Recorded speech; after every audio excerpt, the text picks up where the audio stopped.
Namaste, everyone. I'm excited to be talking today about dragons and fairies with all of this nature energy. So some of you have heard of elementals, but you may not necessarily know what they are, and you may not, fully understand them. Elementals are very much like angels, like spirit guides, like departed loved ones, and the fact that they live in a different dimension. And we're going to talk a little bit about beliefs today, because fairies and dragons is a topic that comes up in the woo-woo world and the spiritual world, but oftentimes people either poo-poo it or they dive so far into it that they become maybe a little bit lost in it. So what I'm going to share about my experience with fairies and with dragons is that during meditation, I have had experiences with both, where I've had fairies just come in and just totally introduce themselves and want to show me certain things in the underworld, or I've been outside in my garden and I can feel flittering and I can listen and I can hear their chatter as a clairaudient. And it's very interesting because if you really get to know the fairies, especially if you pick up garbage for them, they love the fact that you pick up garbage because they're so into nature. Really get on their good side by taking care of the environment and taking care of nature. And so when I'm out in the garden, you can kind of dig your fingers into the soil. You can go into the garden and just sit quietly, and the fairies will help you determine how to actually plant your garden and what flowers might want to be near each other, what herbs might want to be near each other. And so it's kind of fascinating. So I've been open to fairies for several years now. Dragons kind of came into my life where I had my very first meditational experience with a dragon, where this dragon just all of a sudden appeared. And I don't know about anybody else, but when I first encountered this dragon, it was like I had some judgment around dragons. Dragons they were to be slayed, they were to be put down, they were dangerous.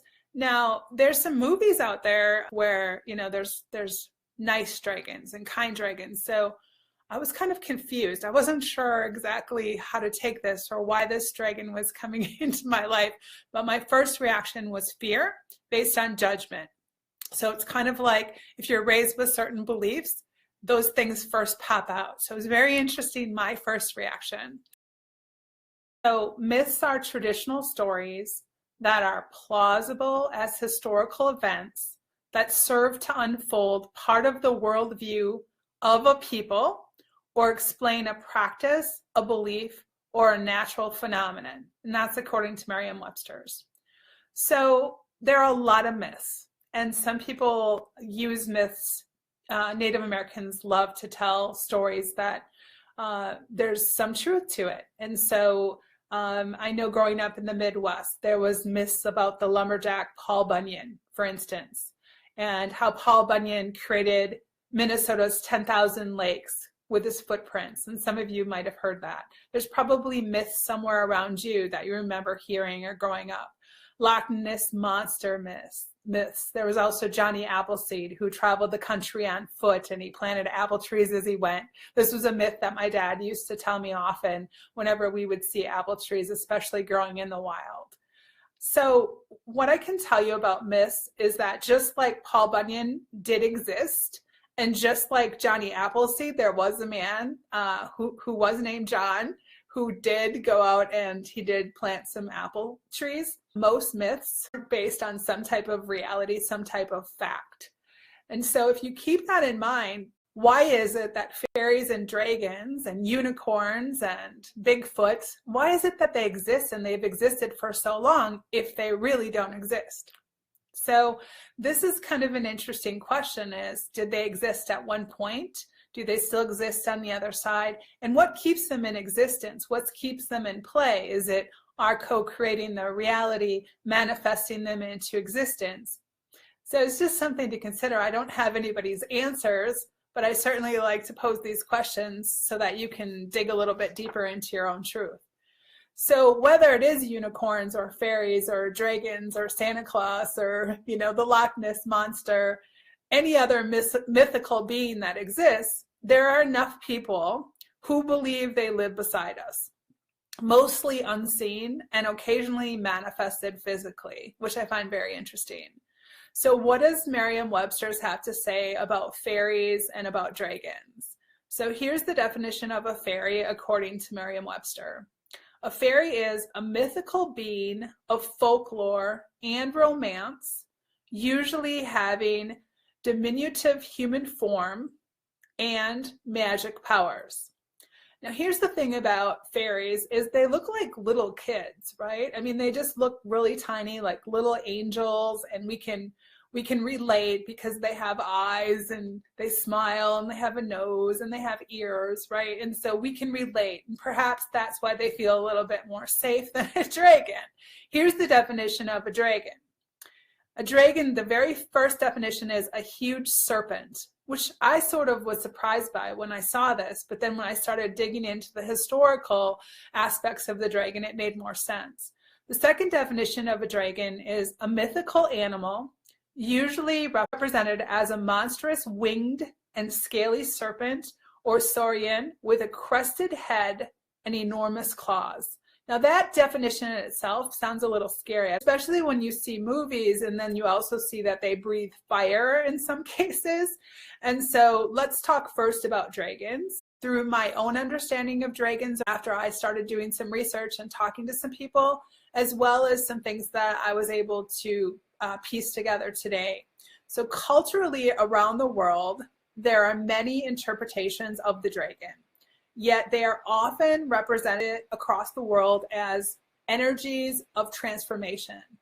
So if you know anything about serpentine energies, energies of the serpent are transformational. This is why even the medical staff has a serpent, is because they know that it's a transformation to healing. So just the very idea of a serpentine energy being helpful can be a little bit like, you know, it causes you pause, right? Based on different cultures around the world, no matter what, the dragon is always showing up because it's an invitation for transformation, for new beginnings, and to tap into some type of ancient wisdom. So for me, when the dragon showed up, it's time to stop focusing solely on afterlife communication and to totally do everything that you do, not just one thing anymore. It's really important that you transform and you step fully into who you are. So it was very interesting for me. So in China, dragons are celebrated as a symbol of great luck and fortune. In fact, the dragon is the yang to the phoenix, which is the yin. Now, some of you have heard about yin-yang energy, and what I will tell you is that the phoenix, we've heard about the phoenix kind of rising from the ashes, right? The phoenix is the yin, and in Chinese understanding, the yin is negative. Now, negative, I don't mean negative as in, oh, you're just not, you know, you're always saying bad things and you're putting people down. It's just the polarity, the negative polarity. And it also represents darkness. Now, again, just the word dark has some judgment around it and, oh, it's scary. Well, even at night, right, the stars are out and the moon can be out. And so we go within. And so it's an invitation to go within. So the feminine energy has gotten some bad raps in the past, but the phoenix is really this negative polarity, the darkness, the going within, which is also intuition, by the way. The dragon is the yang, so it is more positive polarity, and it represents the brightness. In fact, there's many myths and legends about the dragon and about the dragon kind of getting into a duel with the sun. And so it represents the masculine energy.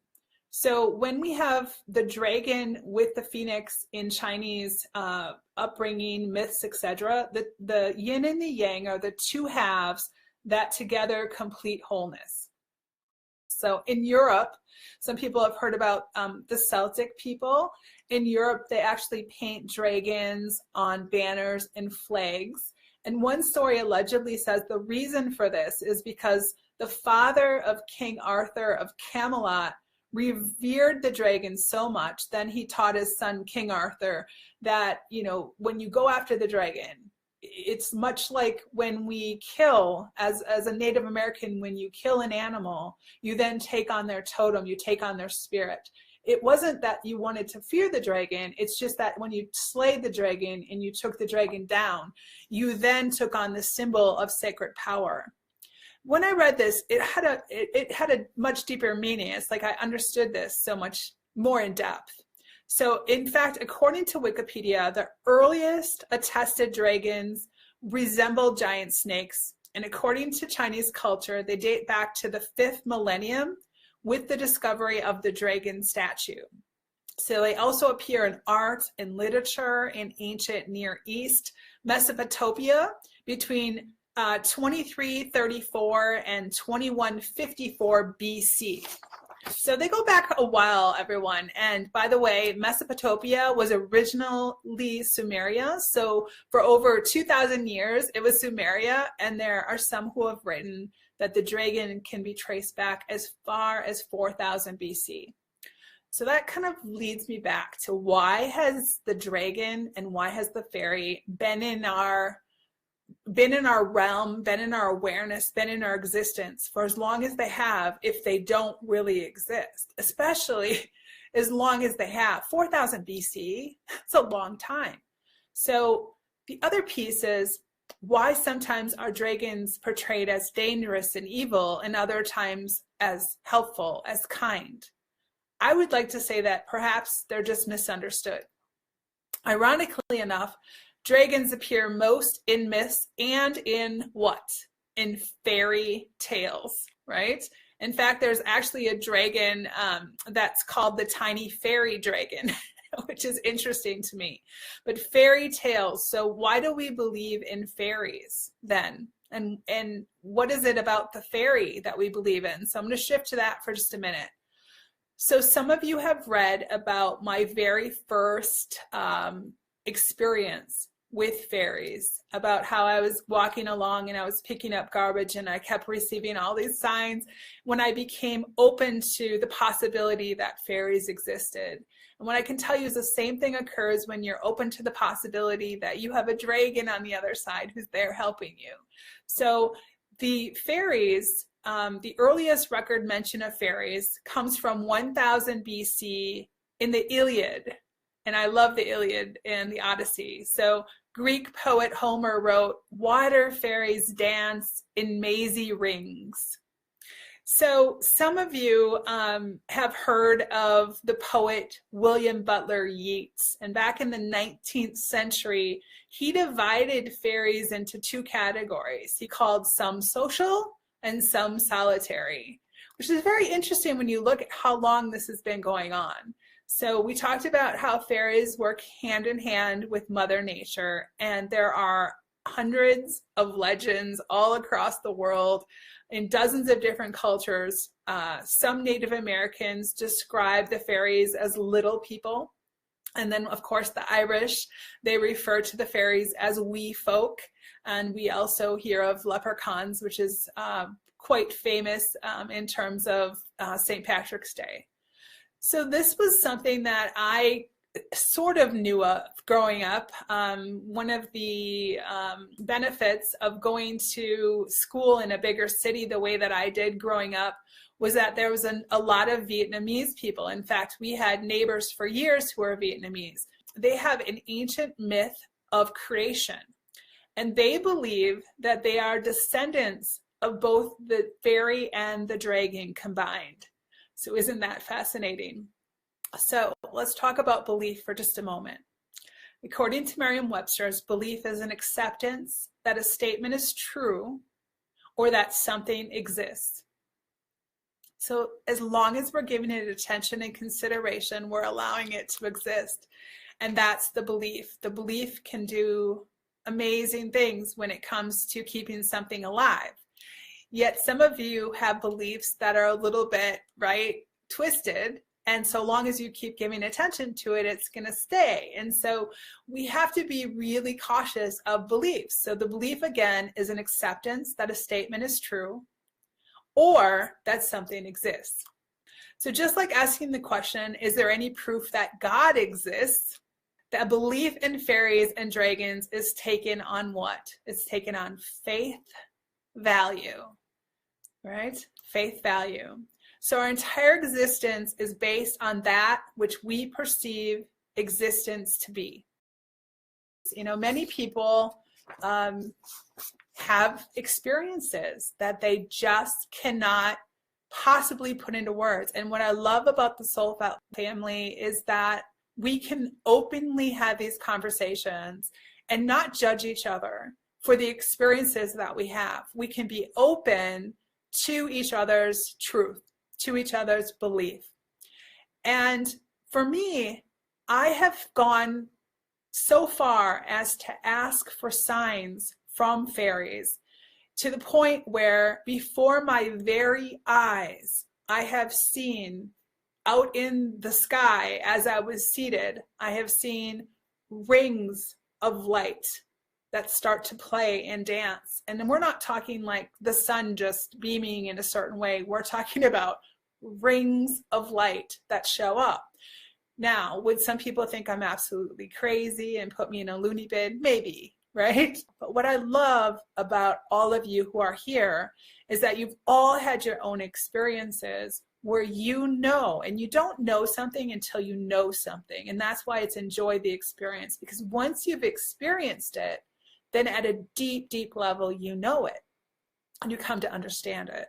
So some of you have already had your deep experiences with fairies. Some of you are curious, and that's why you're here. Some of you have had your deep experiences with dragons, such as me. Not only did I first meditate about them, but then they actually started coming in where I could feel their energy, their presence, and you know, their huge massiveness as far as the strength. And I would definitely agree that they have sacred power that occurs. And so my intention today, as I'm moving and going into the energy, many of you are fascinated with this whole idea of the supernatural, of mythical beings. And obviously we only want to tap into those who are here to help us, and God sources love, God sources light. And I believe, like just anything else, it's all about intention. First of all, keep an open mind.